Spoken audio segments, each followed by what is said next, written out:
क्या गांधी हत्याकांड जरूरी था? आखिर क्यों आज़ादी के 74 साल बाद भी ये सवाल आज भी जिंदा है। दरअसल आज़ादी के बाद भारत के इतिहास को किसी गोपनीय रहस्य की तरह छिपाकर रखा गया। इसीलिए हमने गांधी नेहरू को जिंदाबाद से ज़्यादा कभी कुछ पढ़ा समझा ही नहीं। आज़ादी के साथ ही देश के टुकड़े हो गए।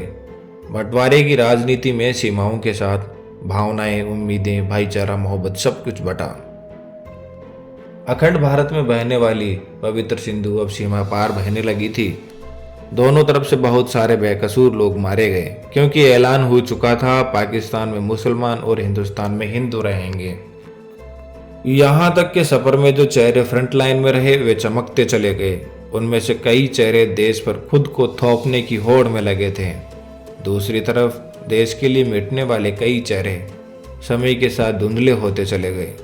शायद कई नाम तो आपने सुने और पढ़े भी नहीं होंगे। ब्रिटिश हुकूमत से आज़ादी को करीब 1.5 साल बीत चुका था।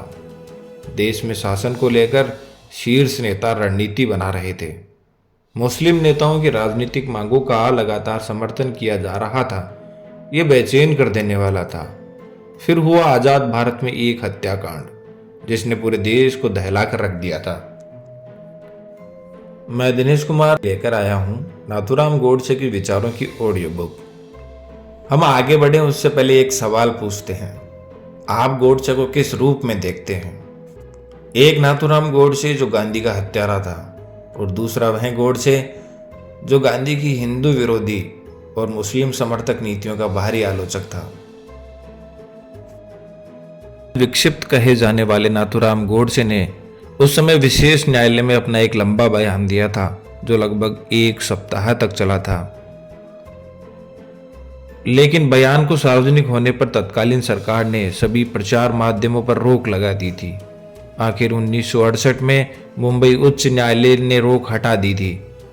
गोडसे का पूरा बयान क्या था? किन कारणों से उन्होंने भारत के सर्वाधिक लोकप्रिय नेता को मारने का विचार बनाया?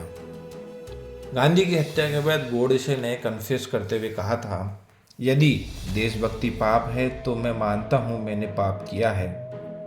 यदि प्रशंसनीय है तो मैं अपने आप को उस प्रशंसा का अधिकारी समझता हूं। मुझे विश्वास है कि मनुष्य द्वारा स्थापित न्यायालय के ऊपर कोई न्यायालय हो तो उसमें मेरे काम को अपराध नहीं समझा जाएगा।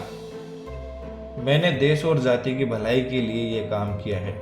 मैंने उस व्यक्ति पर गोली चलाई जिसकी नीति से हिंदुओं पर घोर संकट आए, हिंदू नष्ट हुए। ऑडियो बुक के अंश प्रस्तुत करने से पहले गोडसे और घटना के बारे में जान लेते हैं।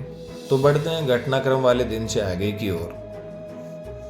पुणे के राष्ट्रवादी नाथूराम गोडसे ने गांधी के मर्डर का प्लान मदन लाल पाहुआ, नारायण आप्टे, विष्णु करकरे, शंकर किश्तैया, गोपाल गोडसे और दत्तात्रेय परचुरे के साथ मिलकर बनाया था। इस काम के लिए सबसे पहले मदन लाल पाहुआ को भेजा गया। 20 जनवरी 1948 को उन्होंने गांधी पर जानलेवा हमला किया, प्रार्थना सभा के दौरान विस्फोट किया, लेकिन उसे एक महिला ने देख लिया। ऐसे में उसे गिरफ्तार कर जेल में डाल दिया गया। साथी की गिरफ्तारी के बाद भी गोडसे डरा नहीं, नफरत की आग सीने में धधक रही थी। 29 जनवरी को पिस्टल लेकर निकले गोडसे ने दिल्ली के बिरला भवन में प्रार्थना सभा के दौरान ही गांधी के ऊपर फायरिंग कर दी। गांधी के सीने में 3 गोलियां लगी। गांधी जी की मौत हो गई और गोडसे को गिरफ्तार कर अंबाला सेंट्रल जेल में बंद कर दिया गया। हत्या का मुकदमा 1 साल तक चला।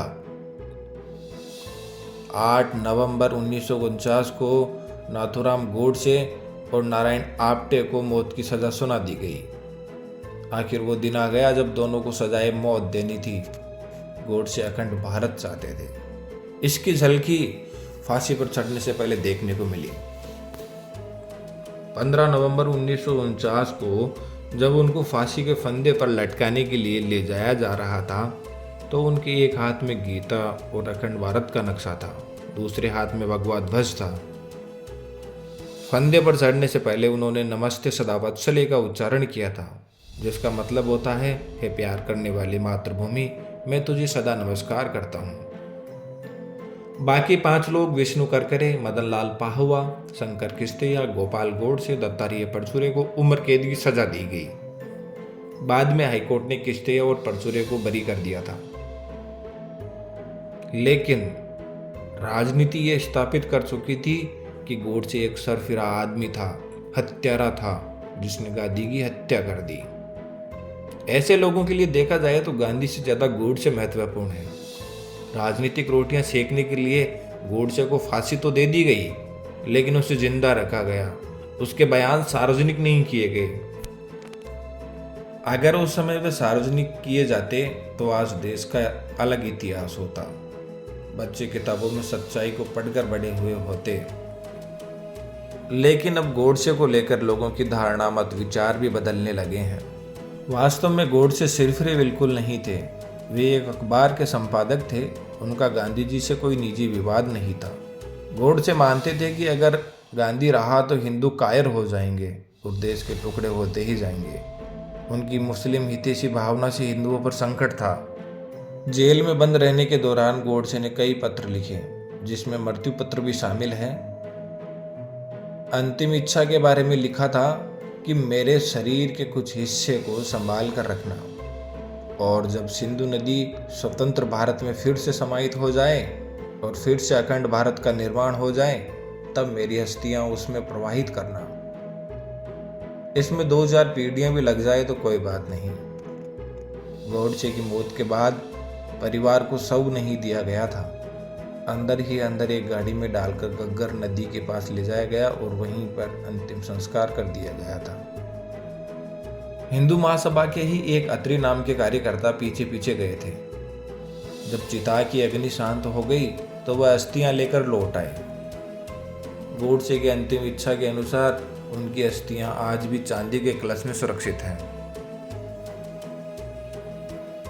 आज भी हर 15 नवंबर को गोडसे सदन में शाम 6 से 8 बजे तक कार्यक्रम होता है, जहां परिवार के सदस्य गोडसे के मृत्यु पत्र को पढ़कर लोगों को सुनाते हैं। तो दोस्तों, अगला एपिसोड देखने के लिए चैनल को सब्सक्राइब करें और नोटिफिकेशन प्राप्त करने के लिए बेल आइकन पर क्लिक करें। साथ ही अपने सुझाव और विचार कमेंट बॉक्स में लिखें। जय हिंद, जय भारत।